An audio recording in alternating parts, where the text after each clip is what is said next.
Hello friends, welcome to UGC EPG Pathshala. I am Dr. Jaideep Sarangi, Faculty Department of English, Jogesh Chandra Chaudhary College, University of Calcutta, Kolkata. Today we are going to learn the introductory module on university wits and their contribution to the growth and development of drama before William Shakespeare. This module is written by Professor Visheshwar Chakraborty, who teaches English at Jharram Raj College, Government under Vidyasagar University. Possibly by the time you were aware of the growth and development of drama during Middle English period and leading to the early part of the Elizabethan period. The university wits are the university graduates of Oxford and Cambridge. They contributed a lot to the setting of dramatic performances and dramatic literature before the arrival of William Shakespeare. In this particular module, we are going to analyze the university wits in details, their contribution, the features of their drama leading up to the platform for William Shakespeare. We are also to explain the contribution of different university wits in respect of their dramatic traditions. Let us start with a quotation by George Saintsbury, who speaks in terms of the university graduates of University of Oxford and Cambridge during the early Elizabethan phase as the university wits. He is the first person to categorize a bunch of writers or dramatists, playwrights who emerged in the early Elizabethan phase and made their influence felt are known as university wits. In measurement of contribution, they are very significant because they marked the arrival of important dramatists later on in the stage like Ben Jonson and William Shakespeare. Saintsbury says, in the first place, we have the group of university wits, the strenuous, if not always, wise band of professed men of letters, at the head of whom are Lilly, Marlowe, Green, Peel, Lodge, Nash, and probably Kidd. In the second, we have the irregular band of outsiders, players and others, who felt themselves forced into literary and principally dramatic composition, who boast Shakespeare as their chief, and who can claim as second to him not merely the imperfect talents of Chettle, Mundy, and others whom we may mention in this chapter, but many of the perfected ornaments of later time. Uncut. So goes Saintsbury. Now, friends, we should begin with the features of these playwrights' plays first. Edward Albert, in his History of English Literature published in 1979, argues that the plays of university wits have the following categories or characteristics. Number one, there was a fondness for heroic themes such as the lives of great figures like Muhammad and Tamburlaine. These university wits explode to the full potential to the popular figures like Muhammad and Tamburlaine.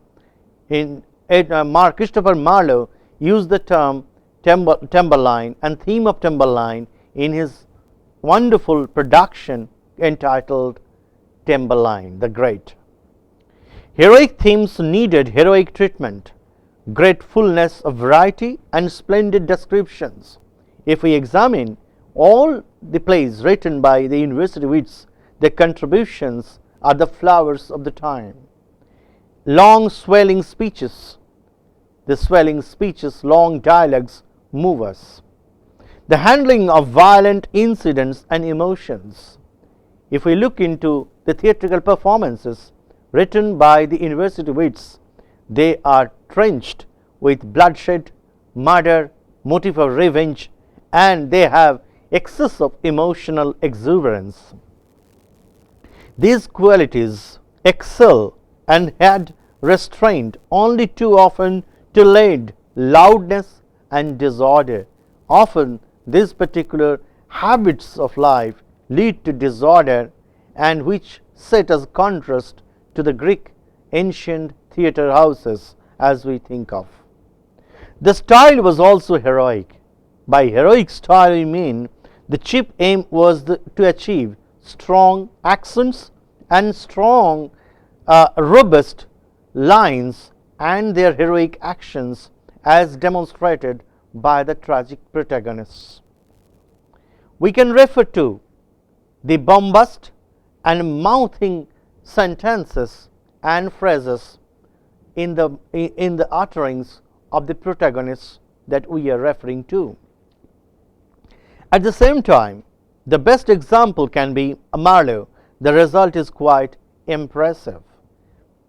And in this context, it is to be noted the most medium for such expression and extension and extensive use of blank verse, which lead us to esoteric, and sufficiently elastic to bear the strong pressure of the expansive method as augured and augmented by the university wits of the early Elizabethan period.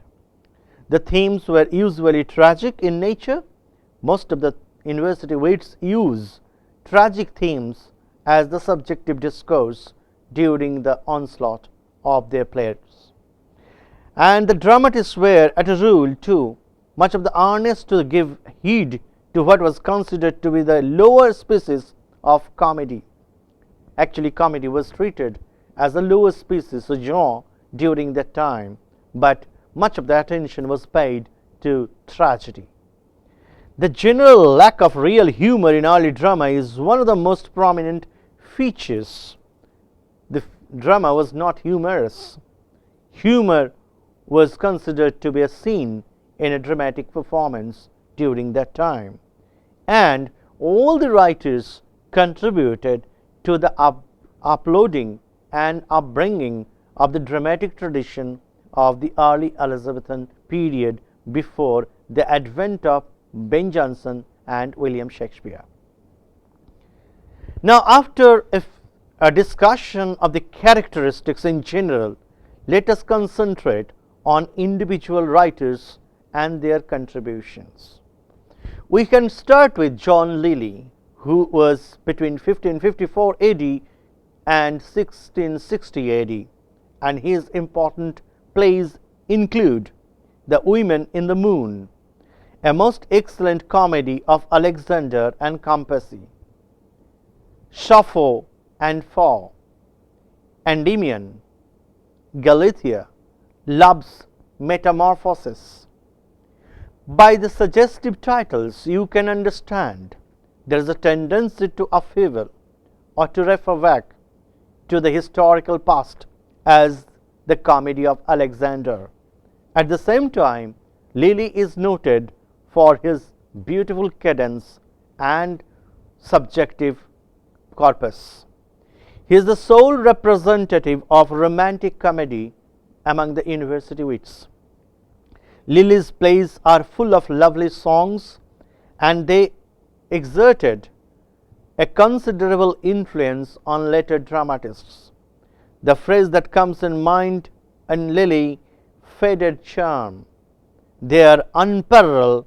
The subplots are not always effectively knitted up to the main story, but on the whole, Lyly's contribution is enormous to the subjective development of the early Elizabethan theatre in the hands of university wits. We also think that the new idea of comedy is been planted by the able hands of John Lyly.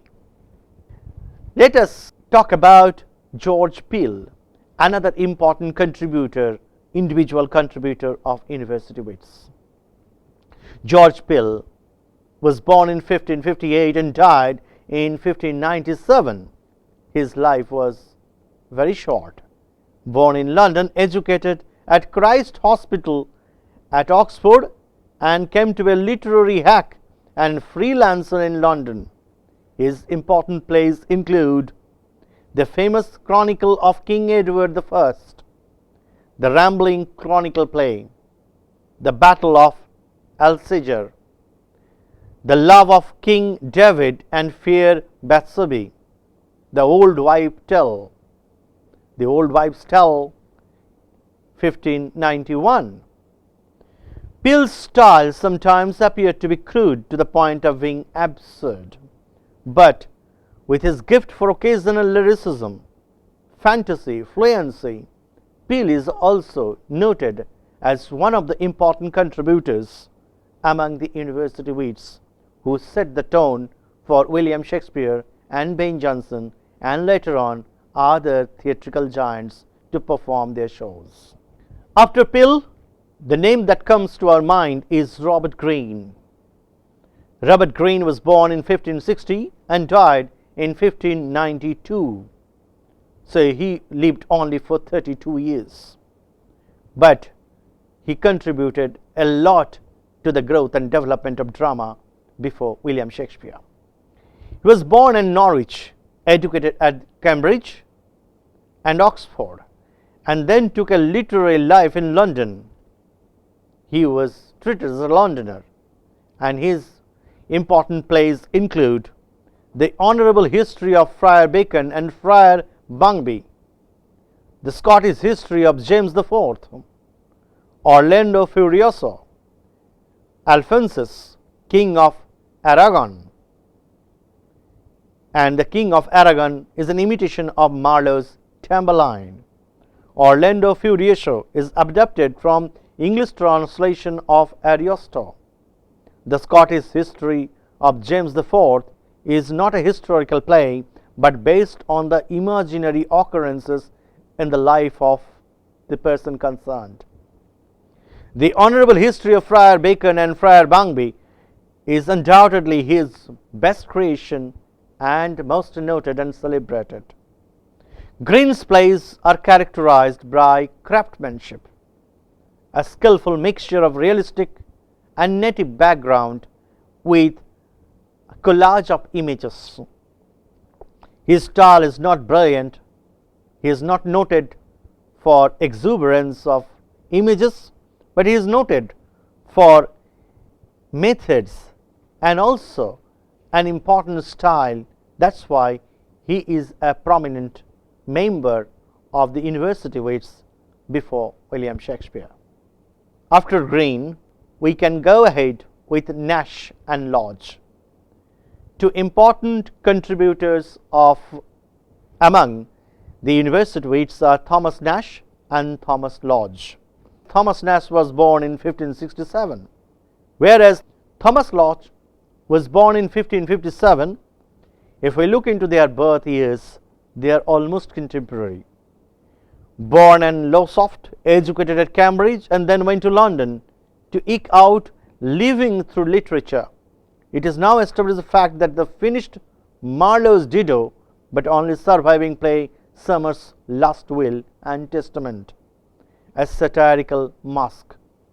Thomas Nash is also noted for his brilliant cadence and style, and therefore he is recalled as an important contributor among the Elizabethan university wits.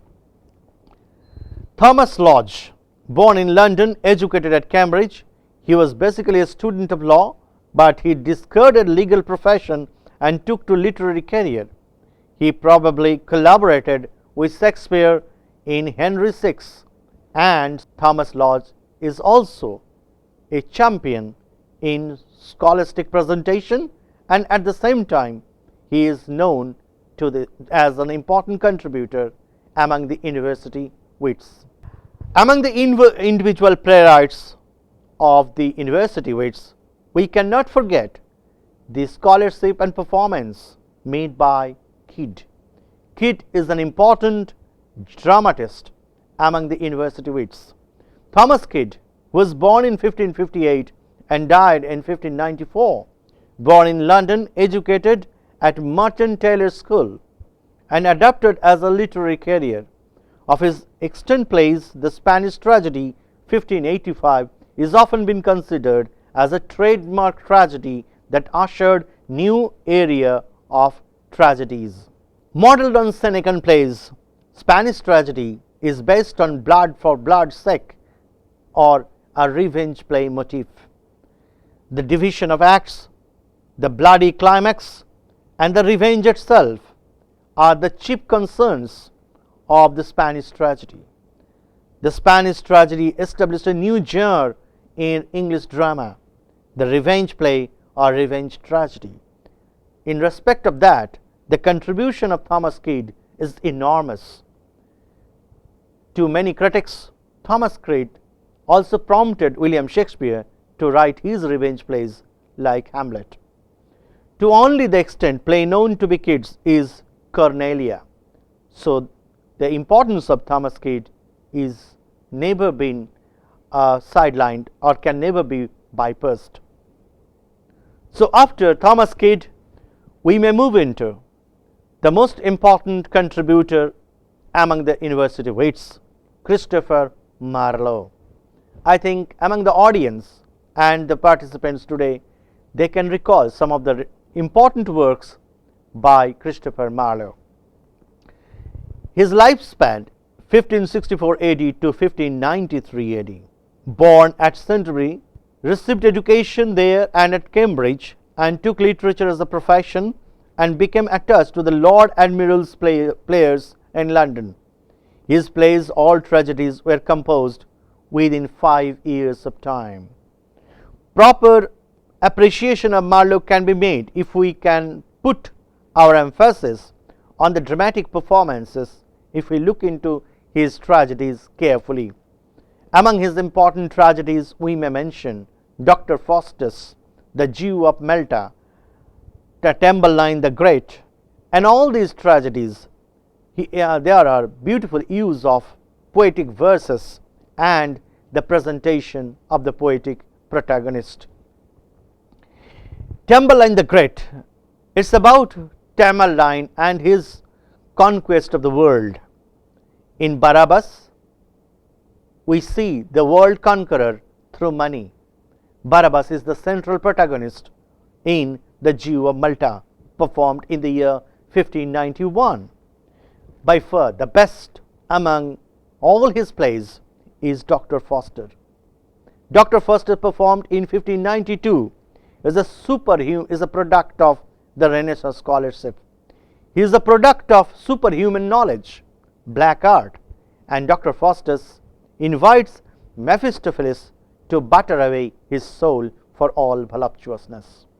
Dr. Faustus is possibly one of the best tragedies written by the mighty hands of university wits. Edward II. Edward II is an important tragedy by Christopher Marlowe, where Marlowe attempted a chronicle play designed for writing a historical record of original Edward II, and the play exercises some of the important episodes like the killing of Edward II, like banishment of Gaveston, and the opening scene of the play sums up how Gaveston is liked by Edward II, and which is a cause for dislike for the people of his own country. It also causes a kind of superior diplomacy between the British and the French. Edward II, among the Marlowean texts, proves to be an important text where the crux between the Britishers and the French is being exercised perfectly. In Edward II, abdication scene happens to be one of the premier scenes among the pre-Shakespearean dramas. Edward Albert comments on Christopher Marlowe. Let us read the comment. Though not the first to use blank verse in English drama, he was the first to exploit its possibilities and make it supreme. His verse is notable for its burning energy, its splendor of diction, its sonorous richness, its variety of pace, and its responsiveness to the demands of varying emotions. Full of primary colors, His poetry is crammed with imagery from the classics, from astronomy and from geography, an imagery barbaric in its wealth and splendor. Its romance and power led Ben Jonson to coin the phrase Marlowe's mighty line. But its might has often obscured its technical precision and its admirable lucidity and finish. Unquote. We shouldn't forget the contribution made by Christopher Marlowe. The most important contribution of Marlowe, he paved the way for William Shakespeare. We cannot deny the fact that Christopher Marlowe first time introduced comic scenes in a tragic play, which sets out a departure from the Aristotelian framework and definition of a tragedy as a serious drama as defined by Aristotle in Poetics chapter 5. Friends, after going through module 30 on Introduction to University Wits, we can sum it up in this way. In this particular module, we looked into the role of the university wits. We tried to embrace the meaning and the definition of university wits. We studied the characteristics or basic features of all university wits and their contributions individually. At the end, we elaborated the individual contributions and their signal contributions and significance in the dramatic tradition before William Shakespeare. I hope it helped you a lot. Thank you.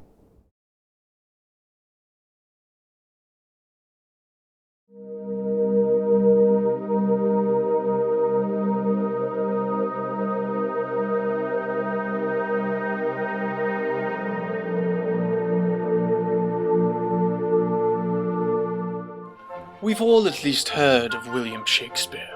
His stories have reached through the centuries and permeated our culture, leading to our own modernizations of his timeless tales. It would be easy to credit him with the birth of theatre as we know it, a father of sorts. We know him, we love him, let's stick with him. But what about this guy? Or this guy? Or even this guy? Do you recognize them? These are the people that worked and wrote alongside Shakespeare, and in some cases made him the great playwright we know him to be, the University Wits.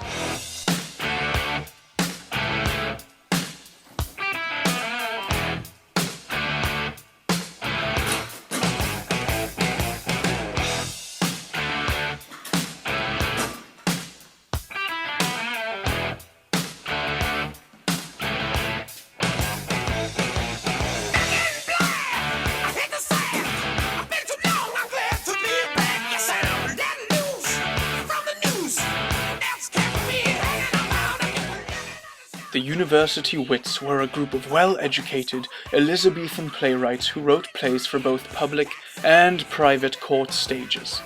They helped to redefine the structure and poetry used in dramatic literature, and while they didn't always work together cohesively, they are generally viewed as the most prominent group of writers of their time. And it all begins with this guy.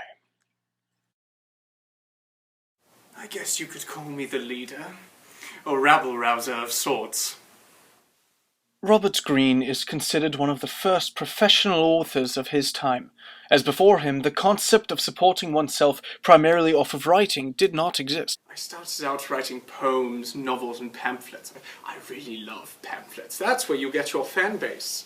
But what can I say? I really love theatre. So I'm focusing on my playwriting. Through his writing, Greene has secured a very influential presence, becoming a prominent public figure.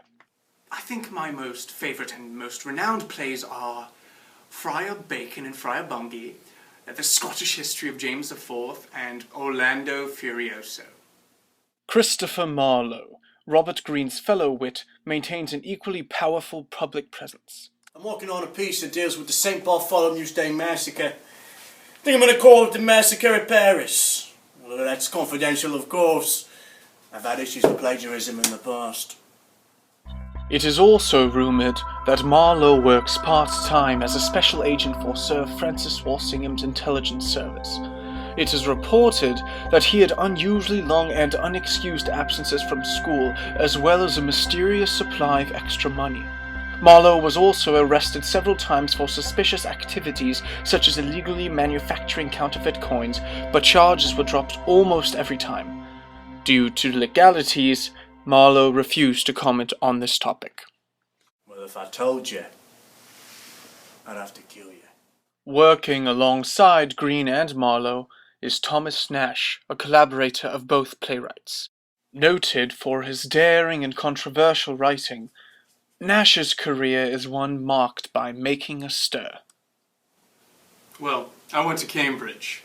I was on scholarship for most of it, but had to leave early. I still published 13 pieces of work, though. Not bad for a college dropout. My favorites, personal favorites, are Summer's Last Will and Testament, and The Isle of Dogs.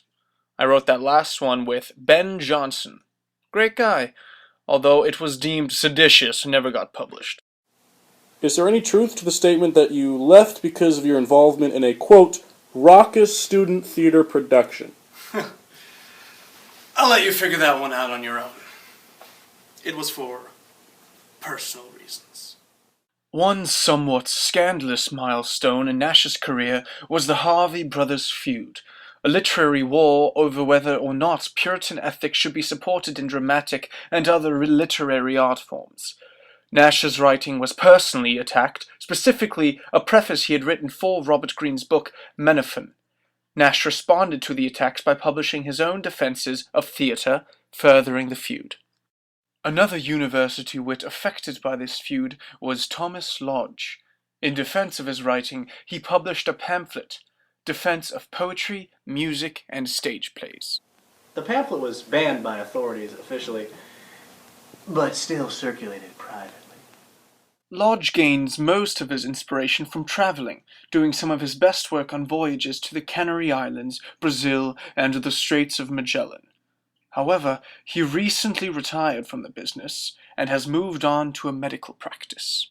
John Lely, originally a celebrated novelist, is another member of the university wits. After devoting himself to playwriting, he began writing for the court, producing 8 popular plays. In this profession, there's only one position you want to go for. Master of Revels. Now, I worked for the royal court for 13 years. I applied twice for the Mastership of Revelry. And did I get it? No. Despite his commendable efforts, Lely never attained the recognition he desired. The final member of the university wits is George Peele. Despite his tendency towards reckless behavior, Peele was known for his adaptations and translations of Latin classics. I like to put an edge on things, if you know what I mean. I like to take the classics and bring them into the modern age, like I did with the Arraignment of Paris. The university wits work together, building their reputation as highly educated, talented writers.